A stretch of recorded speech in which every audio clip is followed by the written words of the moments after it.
সুপ্রিয় শিক্ষার্থীবৃন্দ, আসসালামু আলাইকুম। কেমন আছো তোমরা সবাই? আশা করি সবাই ভালো আছো। আমি আছি, আল্লাহর রহমতে অনেক ভালো আছি। আজকে বরাবরের মতোই আমি তোমাদের আইসিটি ক্লাসে স্বাগত জানাচ্ছি। আজকে আমাদের বিষয় হচ্ছে, আমরা যে বিষয়গুলো আজকে কথা বলবো সেটা হচ্ছে যে প্রোগ্রাম তৈরির ধাপসমূহ। নিশ্চিত তোমরা দেখতে পাচ্ছ যে আমরা যখন একটা প্রোগ্রাম তৈরি করব তার যে ধাপসমূহ আছে, কি কি ধাপে আমরা প্রোগ্রামগুলো তৈরি করব, বা একটা প্রোগ্রাম তৈরি করার সময় আমাদের কতগুলো ধাপ ফলো করতে হবে। আমাদের মোট 7টি ধাপ ফলো করতে হবে। আমরা যখন একটা প্রোগ্রাম তৈরি করব মোট আমাদের 7টি ধাপ ফলো করতে হবে। প্রথমটাই হচ্ছে সমস্যার বর্ণনা। মানে আমি যখন একটা প্রোগ্রাম তৈরি করব, আমি কিন্তু তোমাদেরকে বলেছিলাম যে প্রোগ্রাম হচ্ছে কোনো সমস্যার সমাধানের জন্য সমষ্টিগত একটা সেট। মনে করো আমি তোমাদেরকে বলেছিলাম যে আমার ক্ষুধা লাগছে, তাহলে আমি কি করব? তাহলে আমাকে খেতে হবে। এই খাওয়ার জন্য আমরা যতগুলো কাজ করব সবগুলো একত্র করলে যা পাওয়া যাবে সেটি হচ্ছে একটি প্রোগ্রাম। ঠিক এরকম যে আমাদের আগে এই একটা প্রোগ্রাম তৈরি করার জন্য 7টি ধাপ ফলো করতে হবে। ফার্স্ট স্টেপ হচ্ছে সমস্যার বর্ণনা। সমস্যার বর্ণনা কি? মনে করো আমি একটা সমস্যায় পড়ছি, যে মনে করো আমার বাসায় চুরি হচ্ছে। তাহলে সমস্যাটা কোনটা? সমস্যাটা হচ্ছে যে আমার বাসায় চুরি হচ্ছে। এটা কিন্তু একটা সমস্যা। ফার্স্ট অফ অল হচ্ছে আমাকে কি করতে হবে? সমস্যার বর্ণনা করতে হবে। তাহলে আমি সমস্যার বর্ণনা করলাম কিভাবে, যে আমার বাসায় চুরি হচ্ছে। এবার দেখো সমস্যার বিশ্লেষণ। সমস্যার বিশ্লেষণ হচ্ছে যে আমার সমস্যাটা যে কি, আমার সমস্যাটা কি? সমস্যাটা হচ্ছে আমার বাসায় চুরি হচ্ছে, কেন হচ্ছে, কিভাবে হচ্ছে, আমার সেটা হচ্ছে সমস্যার বিশ্লেষণ। এখন আবার আমি যে সমস্যাটা পড়ছি এটা কম্পিউটারের মাধ্যমে সমাধান করা যাবে কিনা, এগুলো হচ্ছে সমস্যার বিশ্লেষণ। মনে করো আমার বাসায় চুরি হচ্ছে, তাহলে এই সমস্যাটা কি আমি কম্পিউটার দ্বারা সমাধান করতে পারবো? না, তাহলে কিন্তু এটা হবে না, এটা প্রোগ্রাম হবে না। হ্যাঁ, এটা তাহলে কি করতে হবে? কিরকম সমস্যা হতে পারে? মনে করো আমি একটা ধারা আছে, এই ধারাটাকে যোগ করব, এই ধারাকে যোগ করব। এটার জন্য এটার জন্য আমরা কি করতে পারি? কম্পিউটার ইউজ করতে পারি, বা এটার জন্য অবকাঠামোগত আমরা কিছু কাজ করতে পারি। তাহলে এটা হচ্ছে সমস্যার বিশ্লেষণ। এরপর হচ্ছে প্রোগ্রাম ডিজাইন। এই প্রোগ্রাম ডিজাইনের বেলায় আমরা কি করব? আমরা কিন্তু প্রথমে আগে প্রোগ্রামটা লিখবো না।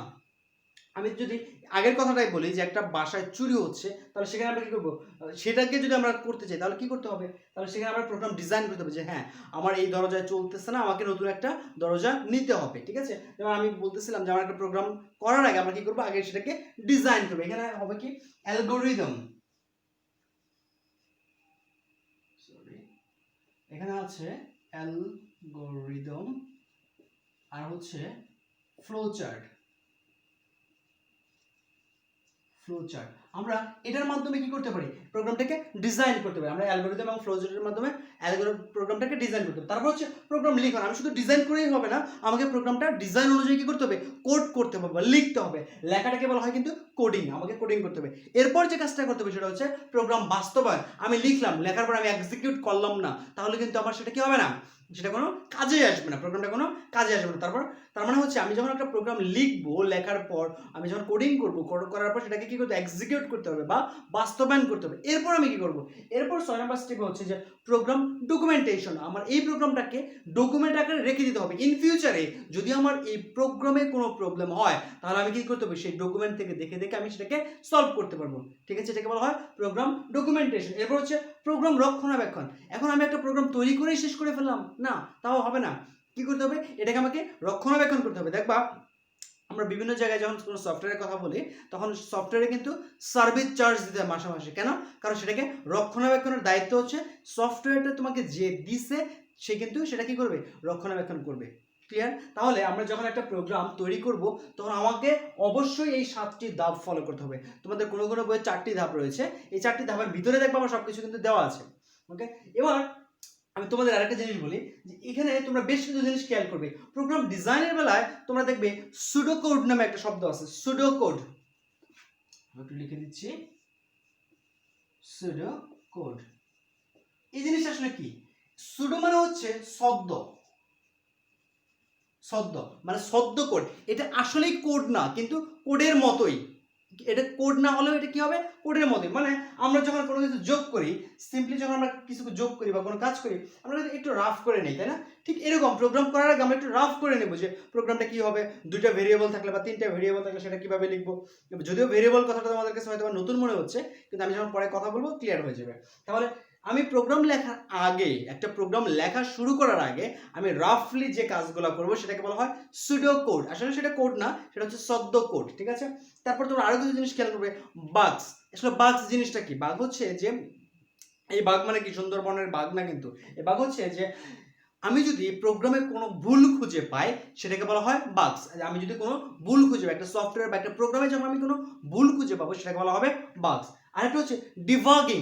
ডিবাগিং মানে হচ্ছে যে আমি যখন ওই ভুলটাকে সমাধান করে দেবো বা ভুলটাকে, কোনো প্রবলেমটাকে সলভ করে দেবো, সেটাকে বলা হয় ডিবাগিং। তাহলে আমি যে কথাটা বলতেছিলাম যে আমরা যদি একটা প্রোগ্রাম তৈরির ধাপসমূহ দেখলাম এবং সেখানে ছোট ছোট যে বিষয়গুলো আসছে সেটা আমরা দেখলাম, এবং বেশ কিছু ইরর আছে, প্রোগ্রামের বেশ কিছু ইরর আছে, সিনট্যাক্স ইরর থাকে, বেশ কিছু ইরর আছে, তোমরা বইটা একটু ভালো করে দেখে নিবা। ঠিক আছে, আমি মোস্ট ইম্পর্টেন্ট যে বিষয়গুলো একটা প্রোগ্রাম তৈরির ধাপসমূহ সেটা আমি আলোচনা করলাম। এরপর আমরা নেক্সট ক্লাসে অ্যালগোরিদম এবং ফ্লোচার্ট নিয়ে আলোচনা করব। এই অধ্যায়ে মোস্ট ইন্টারেস্টিং যে পার্ট হচ্ছে সেটা হচ্ছে অ্যালগোরিদম এবং ফ্লোচার্ট। আশা করি তোমরা সবাই সাথে থাকবে, তাহলে খুবই ভালোভাবে বুঝতে পারবে আসলে অ্যালগোরিদম এবং ফ্লোচার্ট কাকে বলে। যদি কেউ অ্যালগোরিদম এবং ফ্লোচার্ট করতে পারে তাহলে কিন্তু আমরা কি করতে পারবো, প্রোগ্রামটা ভালোভাবে ডেভেলপ করতে পারবো। আমরা কিন্তু অনেক সময় বলি যে এই ওয়েবসাইটের অ্যালগোরিদমটা অনেক সুন্দর, গুগলের অ্যালগোরিদমটা অনেক সুন্দর। যেমন গুগলের অ্যালগোরিদম কীরকম, যে তুমি যে এলাকায় আছো বা তুমি মনে করো একটা মোবাইল সার্চ করলে, এরপর কি করবে জানো, গুগল তোমাকে ওই মোবাইলটায় বা অন্য যে কোনো মোবাইল তোমাকে অপশনে দেখাবে বা অ্যাড হিসেবে আসবে। তবে এটা গুগলের অ্যালগোরিদম। ফেসবুকে কীরকম আছে, ফেসবুকে মনে করো তুমি যে এলাকায় আছো ওই এলাকায় যে তোমার নোন পার্সনগুলো আছে সেগুলো কিন্তু তোমাকে শো করতে থাকে। ঠিক আছে, এগুলো হচ্ছে অ্যালগোরিদম। তাহলে আমাদের অ্যালগোরিদম এবং ফ্লোচার্টটাও কিন্তু দেখতে হবে। নেক্সট ক্লাসে আমরা অ্যালগোরিদম এবং ফ্লোচার্ট নিয়ে আলোচনা করবো। আশা করি তোমরা সবাই প্রোগ্রাম তৈরির ধাপসমূহ বুঝতে পেরেছো। আমরা নেক্সট ক্লাসে অ্যালগোরিদম এবং ফ্লোচার্ট নিয়ে আলোচনা করবো। ততক্ষণ পর্যন্ত ভালো থেকো সবাই, সুস্থ থেকো, আল্লাহ হাফেজ।